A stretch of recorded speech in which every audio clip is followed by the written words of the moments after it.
How's Tennessee treating you? Tennessee's been kind of cold, And humid, uh, right? uh, cold, and yeah, Foggy. mostly just cold right now. It's been very foggy, and very scary out there because nobody here absolutely has any clue that there's a pandemic going on, and yet and yet Tennessee is like right at the top of the numbers right now. So Yeah. Well, yeah. you know our side of the state here. Oh Pretty much yeah, the yeah, same. yeah, It's the same. yeah, yeah. Pretty much. Yeah. There you go. That's only what, second, third wave. We're only gonna do like five, probably, What? right? We're not gonna ever get used to this. Oh my god. Um, and doing scripts, working on the house. Yes. Then I have to dive this week into see, I've done half the kitchen, and now I have to go in and tear apart the other half. Unfortunately, it's the half that has the sink in it, so it's going to be kind of a rough week. Yeah. Yeah. Well, you can always Yeah. use toilet water, can't you, to cook with? Well, oh, yeah, I'd never stopped using toilet Oh, water. okay. I'm just saying. So we're talking about trigger time or mad, or trigger happy or mad dog time, as it was called when it came out. Yeah, yeah. Well, let me do a synopsis. I'm not going to read one. I'm just going to say, Okay. there's this guy. He's a gangster. Feels a Yeah. little crazy. Yeah, They put him in the madhouse. yeah. This other guy takes over, does some stupid things, dumb things, annoying things. And then the guy from the madhouse comes back, which is actually the best part of the movie was when he just makes his entrance. But anyway, we'll get to that later. It was. It was. But and basically it's just, okay, well, they're just fighting over who's going to have control. That's really what it's all about. And it's futuristic, but Gangster movie, yep. it's a futuristic gangster movie, and all it seems like all problems are settled with two desks that face each other, and it was that it's got some really incredibly contrived scenes Yes, in it. I have yes. to tell you, and you're just kind of going, yeah, really. Well, it's got an amazing cast, which reminds me of the movie Mixed Nuts. I always bring that one up because it always had this amazing cast. You know, Steve Martin. Who else was in that one? Madeline Kahn, I think, was in that one. Right. But anyway, that was a terrible movie. So I was worried when I saw this one. I'm like, oh, there's a lot of really good actors. Of course, this is kind of the cast of forgotten actors at this point, except for Jeff Goldblum, who's in Apartments.com commercials. I think that's the only one that people would recognize nowadays. Yeah, no, really, it's quite true. Uh, And Billy Idol, his award-winning performance, oh my god. If he would have just not opened his mouth, it would have been perfect. yeah, when he did open his mouth, it was like, really. I was now hoping Goldblum now- would say, there's no bad acting in this movie, and just shoot him. Yeah, now I was feeling totally neutral about him, and then he opened his mouth, and I thought, well, I'll shoot him. Yeah, the thing is it just seemed like everybody, there was all these great people that came in to give a really horrible performance, and Yes. and everybody was just peeling the scenery, you know. And the thing is Richard Dreyfuss peels scenery just by showing up, right? Yeah. And therefore, for once, he was equaled by everybody else's. But Ellen Barkin, just like, I mean, my God, there was Especially that dramatic scene where she ran in. yeah, it's like whoa, and the thing is, and then you realize that there was something that I discovered about Jeff Goldblum in this, and it's something that I thought that he only used towards the end of his career because he was so much Jeff Goldblum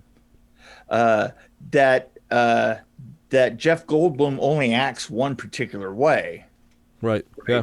He actually only does like whatever it is that is Jeff Goldblum to him, and everybody else like kind of bends around him. It's sort of like he's a physics experiment. He is the physics experiment that Einstein set up, and later they proved with periscopes where they actually had the gravity of planets bent light. Right. That's Jeff Goldblum, and Jeff Goldblum actually bends light. Yeah, that's a good way to put it. It's kind of like John Malkovich in a way. Yeah, exactly. You know, special quality that you can't really change. But what surprised me is how early on in his career he was that way, right? Because I mean, there was a little bit more of a demure angle to him when he was working Jurassic Park. Right, yeah. At least when was The Fly? Before Jurassic that was definitely Park. Jeff Goldblum, like. Right, but even there, he wasn't the mysterious Jeff Goldblum, you know, and he wasn't that, you know, he was kind of like the halfway likable, aloof or non-aloof, which you couldn't tell, scientist in Jurassic Park, but on this, he was Jeff Goldblum. Right, yeah. You know what I'm saying? And the thing is I didn't know that he actually started doing that so young. I didn't know that he started playing Jeff Goldblum so young. I think he did. I'm remembering, I was trying to look through the list of his movies, but the tall guy, he kind of played the Jeff Goldblum we're talking about in that one. Well, and yeah. I vaguely remember it, but that was like in '86. It's like. Yeah. Well, that was, but that was like the, I mean, back then, at that point in his career, he was playing this bizarre character. I mean, think of Buckaroo Banzai, which was about that same time, right? Yeah. But then almost, then he does Jurassic Park, where he's almost a normal human being. Almost. And then this, and I don't know what the hell this was. I mean, this was just it was just an opportunity to say for everybody to say a couple of lines and then get shot in one way or another. Did you not get the feeling that all the actors in this were kind of like, oh, I'm under contract now, I have to. No. You know no, what? it kind of came across like they're just, read my lines, get through it. Well, here's the feeling that I got out of it. I got a feeling like they were owed, like they were paying back favors. Right. Yeah. That's what I mean. Like they had to do it. They had to do it for one reason or another. You know. And I think a lot of that reason had to do with tearing up a photo that somebody had. Say, yeah, okay. Now here's the deal. I'm going to be in 3 scenes. And then you'll rip up those photos, right? Right. And I get the negatives, right? Right. That's all I can think of. Because was there a script for this? Because it didn't seem like there was. It was just kind of just sit around and shoot each other. I mean, it didn't make any sense. There was no point. It didn't make any sense. There was absolutely no point to it. And the thing is that they went through the trouble to tell you that it was the future in the beginning, right. Which didn't make any difference at all. It didn't matter. It's like, really? No. Well, I do have to say I really liked Burt Reynolds' dentures with his little sneer. Really? I'm telling you, what was that? The thing is he had this hat. He had this hat that he was wearing, Dick Tracy style. Yeah. with the down rake on it. Well, that's and what I mean. I'm making fun of him. I'm not really saying he's good. Well, no, but that's what I'm saying is he had this hat that was on the down rake. Yeah. And then he smiled, and it was Cheshire-like. It was like a cartoon. That's what it was. It was absolute. You know, it was funny because it surprised me because at one point he turned to the side like this, and then his teeth went with him. And I was like, son of a bitch, how did you do that? Well, did I ever tell you my story about Burt Reynolds? No. So this is my first story time with Kurt since we started this video. Brown Space Films. They have a new film they're working on. A Star Trek film, Warrior's Death. So check it out. No, when I lived in Florida, I was in Tallahassee, Florida, and I used to do advertising for the newspaper there, and I was in charge of the quarterback club, Florida State quarterback club. And so it was a bunch of old guys, like over 60. They supported the college football team. Okay. So basically what they had these dinners on Thursdays, and I was invited to them. So it was an opportunity for me to go and have like $100 dinner for free and just be there and represent the newspaper kind of, but not really. And so anyway, I got to see like Heath Schuler. He used to play for Tennessee, which I was kind of excited about. Burt Reynolds was a special guest one night, and he was walking by me, and I was like, I said something to him. I was like, "Hey, Burt." It's like, "I love your movies." He's like, "Well, good for you." And he like stirred his drink, and then he walked off. Yeah. And I'm like, okay. I don't know if he was. I think he was playing, but at the same time, it was kind of a dick move, I thought. But he was trying to get his second. I think he was into his 6th or 7th drink. I don't know. But anyway, I will say he was very interesting that night. He had a good speech because he played for Florida State for like what, I think a semester or something. I don't know. But he played for a very short time when he was really young. Yeah. But I found him interesting. Really I just thought he was kind of a jerk. He was really right, like really young, like under 12 inches long. Okay. Yeah, like before he met Sally Struthers, or not Sally Struthers, Sally Field.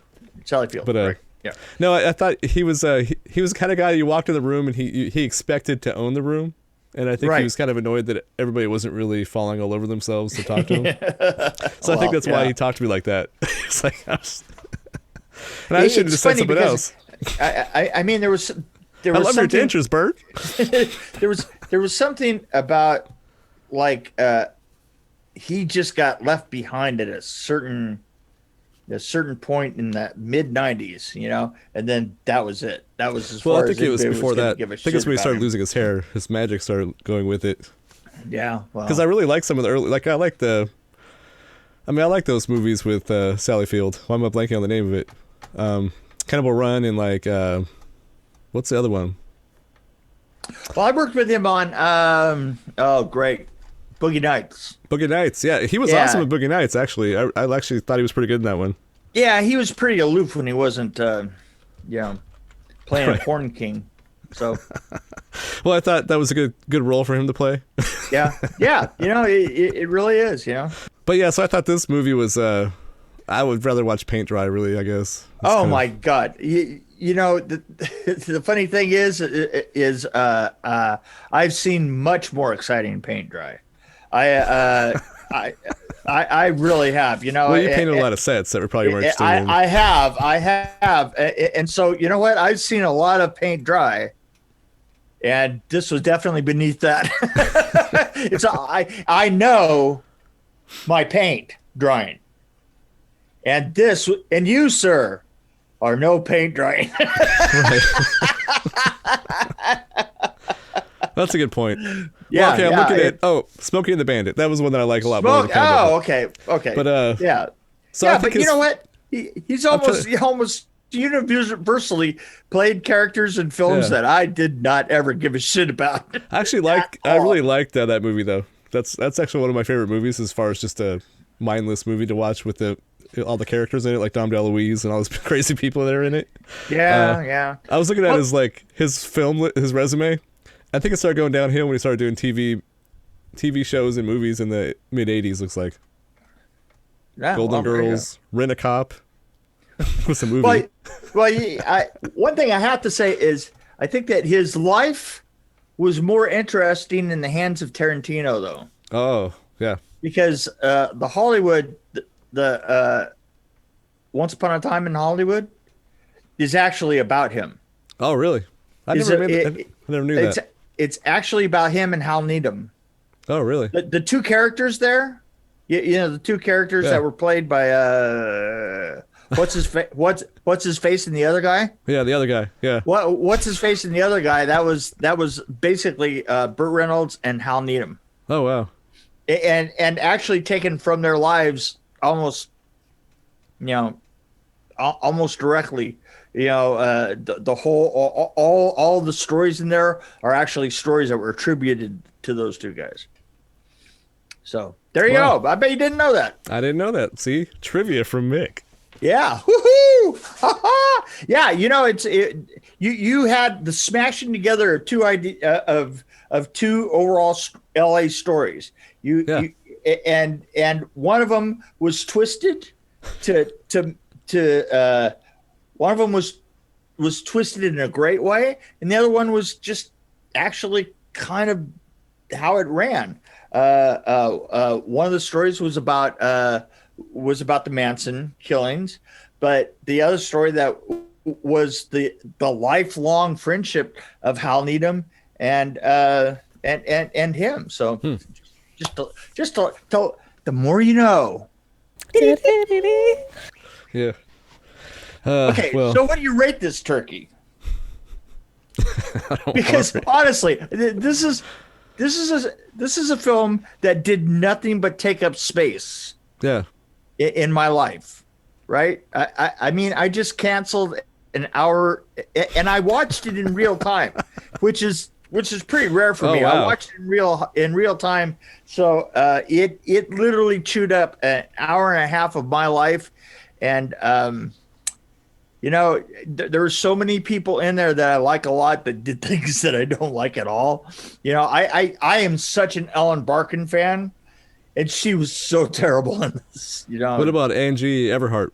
Oh, and he just all the way down the line. I mean, just absolutely. Yeah, everybody in this was great, but like I said, it was a turkey. Yeah. Michael Pollard J. Michael Pollard, he got off easy because he was killed early. And wasn't Joey Bishop's wasn't that his son, or was that? It was the other Bishop, Gottlieb or whatever his name was. Yeah. Yeah, that was entertaining. The little Gabrielle Byrne trying to sing, thought that was kind of entertaining. But yeah, well, that was Paul Anka. Yep. Oh wow! Just the cat just went after the dog. Oh, I was wondering if your dog saw the movie, was watching it right now. Please help me. Put the dog down, stupid cat. Anyway, if I was to rate this movie, okay, let me say, at the Quarterback Club, I would rate Burt Reynolds acting like a diva and nobody really caring. I would give that probably 3.8 out of 5. And then the way he talked to me, that bumps it up to a 4, because that was memorable. And I think he probably did it on purpose. I'm going to be a dick to this kid so he remembers it.